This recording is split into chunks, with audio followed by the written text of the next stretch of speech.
पर्यावरण शिक्षा में आज हम खनिज संपदा यानी मिनरल रिसोर्सेज के बारे में पढ़ेंगे कि मिनरल रिसोर्सेज कैसे प्राप्त होते हैं और कैसे इन्हें प्राप्त किया जाता है और भारत में कितने खनिज हैं और इनकी विशेषताओं के बारे में हम जानेंगे। खनिज पृथ्वी में पाए जाने वाले वे पदार्थ हैं जो प्राकृतिक स्थिति में मिलते हैं और इन्हें खनन कर प्राप्त किया जाता है। इनकी प्राप्ति 3 स्तरों पर होती है, यानी खनिज की प्राप्ति कितने 3 स्तरों पर होती है। प्रथम स्तर है वे खनिज जो पृथ्वी की ऊपरी सतह के काफी नजदीक होते हैं। इन्हें खोदकर प्राप्त करना संभव होता है, जैसे चूना यानी कैल्शियम, अभ्रक यानी माइका, जिप्सम, विविध प्रकार की मिट्टी यानी डिफरेंट क्लेज, पत्थर यानी स्टोन्स, ग्रेनाइट आदि। और दूसरा स्तर है इसका, यानी पहले स्तर के खनिजों के लिए खोदकर प्राप्त किया जाता है और दूसरे स्तर के जो खनिज हैं इन्हें बहुत कठिनाई यानी परिश्रम से निकाला जाता है। ये खनिज पृथ्वी के काफ़ी अंदर से निकाले जाते हैं। इनके खनन के लिए विशेष प्रकार के उपकरण और कुशल मजदूरों की आवश्यकता होती है। इसमें सोना यानी गोल्ड, कोयला यानी कोल, तांबा, copper, zinc, nickel, aluminium, tungsten, हीरा यानी डायमंड, चांदी यानी सिल्वर, ये सभी इसी श्रेणी में आते हैं। फिर तीसरे प्रकार के खनिज वे खनिज जो द्रव रूप में मिलते हैं, इन्हें पंपिंग विधि से प्राप्त किया जाता है। पेट्रोलियम, नेचुरल गैस आदि ऐसे ही उदाहरण हैं। इनके प्राप्ति स्थान भी जल भंडार जैसे सागर, महासागर, झीलें, बड़ी झीलें आदि आते हैं। खनिज अपरिवर्तनीय संसाधन होते हैं। अपरिवर्तनीय यानी नॉन रिन्यूएबल रिसोर्सेस, यानी इन्हें दोबारा से प्राप्त नहीं किया जा सकता, इसलिए एक बार समाप्त हो जाने के बाद इन्हें पुनः प्राप्त नहीं किया जा सकता। इससे इनका प्रबंधन बहुत महत्वपूर्ण होता है। बढ़ती जनसंख्या के दबाव में बढ़ती मांग को पूरा करने के लिए विभिन्न खनिजों की विशिष्ट भूमिका ने इनका महत्व और बढ़ाया है। जेवरात के लिए सोना, चांदी और हीरे, वाहन और अन्य आवश्यक वस्तुओं के निर्माण के लिए लोहा, एल्यूमिनियम, बर्तन व सजावटी वस्तुओं के लिए तांबा, निकेल आदि प्रतिदिन निरंतर आवश्यक होते जा रहे हैं। कुछ धातुओं का पुनः चक्रण हमें इस कठिनाई से उबारता तो है, पर पूरी कमी को पूरा नहीं कर पाता। आधुनिक संस्कृति को वर्तमान स्तर तक पहुंचाने में खनिज संसाधनों का महत्वपूर्ण योगदान रहा है। और खनिज है क्या? सामान्य भाषा में पृथ्वी के धरातल और भूगर्भ से खोदकर निकाले जाने वाले पदार्थों को खनिज कहते हैं। वेबस्टर के अनुसार खनिज अजैविक प्रक्रियाओं से निर्मित रासायनिक तत्व या यौगिक यानी कंपाउंड हैं। वर्षा जल के कारण होने वाली घुलन क्रिया भी खनिज निर्माण में सहायक होती है। ऑक्सीजन और कार्बन डाइऑक्साइड के जल में घुलने पर यह जल एक रसायन का रूप ग्रहण कर कुछ विशिष्ट चट्टानों को घोलना प्रारंभ कर देता है। चट्टानों के ये घुले तत्व पुनः मिश्रित होकर नवीन खनिज का निर्माण करते हैं। अब हम खनिज संसाधनों की विशेषताएं यानी कैरेक्टरिस्टिक्स ऑफ मिनरल रिसोर्सेस। खनिज क्षेत्रों का छोटा तथा बिखरा होना यानी minor and scattered mineral fields. अन्य प्राकृतिक संसाधनों की तुलना में खनिजों के क्षेत्र आकार में प्राय छोटे होते हैं तथा ये बिखरे रूप में पाए जाते हैं। इनके निक्षेप क्षेत्र वन तथा कृषि की भांति विस्तृत नहीं होते हैं। खनिज पदार्थों के निश्चित भंडार होना यानी have fixed reserves of minerals.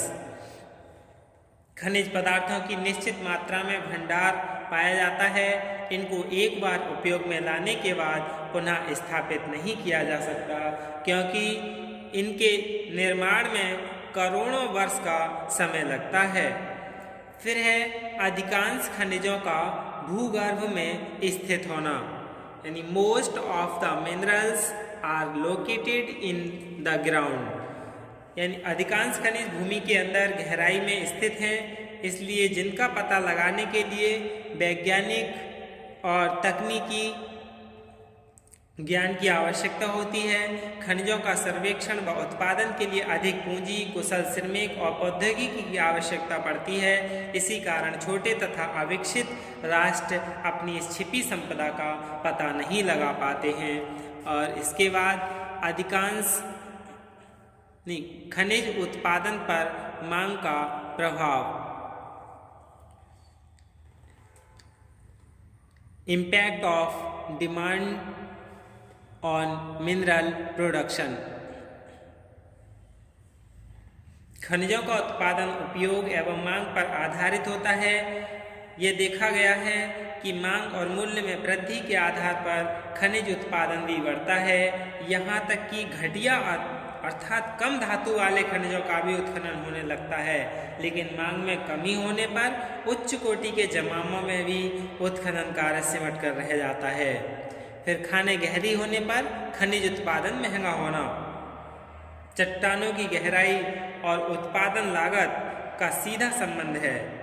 गहरी खानों से खनिज निकालना अधिक खर्चीला कार्य है, इसलिए कभी कभी गहरी खानों में उत्खनन बंद करना पड़ता है।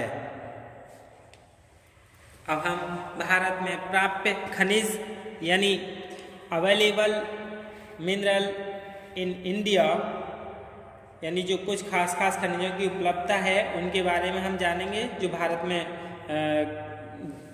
अनेक अलग अलग राज्यों में प्राप्त किया जाता है। तो भारत में प्राप्त खनिजों की उपलब्धता के बारे में जानें।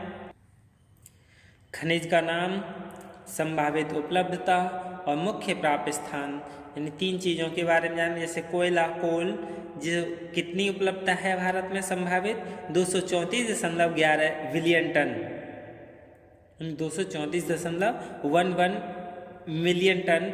पश्चिम बंगाल, झारखंड, उड़ीसा, छत्तीसगढ़, महाराष्ट्र, इन प्रदेशों में ही है मुख्य प्राप्ति स्थान है। फिर लिग्नाइट यानी 35.36 बिलियन टन, जो कि तमिलनाडु में ही पाया जाता है। Bauxite 2462 million ton, Orissa, Andhra Pradesh, Chhattisgarh, Gujarat, Maharashtra, Jharkhand, इन प्रदेशों में पाया जाता है। Chromite 90.23 million ton, Orissa, Karnataka, Maharashtra, Jharkhand, Madhya Pradesh, Tamil Nadu, Manipur, इन प्रदेशों में पाया जाता है इसका मुख्य स्थान। और तांबा यानी copper 537.66 million ton, Jharkhand, Madhya प्रदेश, झुंझुनू, अलवर जो कि राजस्थान में है। और सोना यानी गोल्ड 177.9 लाख टन, कर्नाटक और आंध्र प्रदेश में पाया जाता है। लोहा यानी आयरन, ये 10,052 मिलियन टन, कर्नाटक, झारखंड, छत्तीसगढ़ और उड़ीसा में पाया जाता है। इसके बाद सीसा, जस्ता यानी लेड जिंक 176 मिलियन टन, ये राजस्थान, गुजरात, पश्चिम बंगाल, आंध्र प्रदेश, उत्तर प्रदेश, उड़ीसा, मेघालय, सिक्किम, तमिलनाडु, कर्नाटक, उड़ीसा, मध्य प्रदेश, महाराष्ट्र, गोवा, इन प्रदेशों में लेड जिंक पाया जाता है। Manganese 167 million ton, Karnataka, Orissa, Madhya Pradesh, Maharashtra, Goa में पाया जाता है। निकिल 183.5 मिलियन टन, ये उड़ीसा और झारखंड में पाया जाता है। टंगिस्टन 38.11 मिलियन टन, ये डेगाना यानी राजस्थान, महाराष्ट्र, हरियाणा, पश्चिम बंगाल, आंध्र प्रदेश में पाया जाता है। और फिर बेराइट्स 87 मिलियन टन, राजस्थान, पश्चिम बंगाल, छत्तीसगढ़, मध्य प्रदेश, तमिलनाडु, महाराष्ट्र, उत्तर प्रदेश, झारखंड, इन प्रदेशों में पाया जाता है। फिर हीरा यानी डायमंड ये 2.82 मिलियन कैरेट छत्तीसगढ़, उड़ीसा, आंध्र प्रदेश, कर्नाटक में पाया जाता है। डोलोमाइट 4,387 मिलियन टन, यह समस्त भारत में पाया जाता है। फायर क्ले ये असीमित है, जो कि झारखंड, पश्चिम बंगाल, छत्तीसगढ़, तमिलनाडु, गुजरात, मध्य प्रदेश और उड़ीसा में पाया जाता है। फिर फ्लूरोस्पार यानी fluorspar 2.95 million ton Gujarat, Rajasthan, Madhya Pradesh और महाराष्ट्र में पाया जाता है। फिर है gypsum 238 million ton Rajasthan, Tamil Nadu, Jammu and Kashmir और गुजरात में पाया जाता है। ग्रेफाइट 4.58 मिलियन टन, ये उड़ीसा, तमिलनाडु, आंध्र प्रदेश, गुजरात और झारखंड, कर्नाटक, केरल, मध्य प्रदेश में पाया जाता है। इल्मेनाइट 287 मिलियन टन इसकी उपलब्धता है और उड़ीसा, आंध्र प्रदेश, केरल, बिहार, तमिलनाडु, महाराष्ट्र और पश्चिम बंगाल में इसकी प्राप्य स्थान है। कोलिन 1042 मिलियन टन, ये केरल, पश्चिम बंगाल, बिहार, राजस्थान और गुजरात में इसका प्राप्ति स्थान है।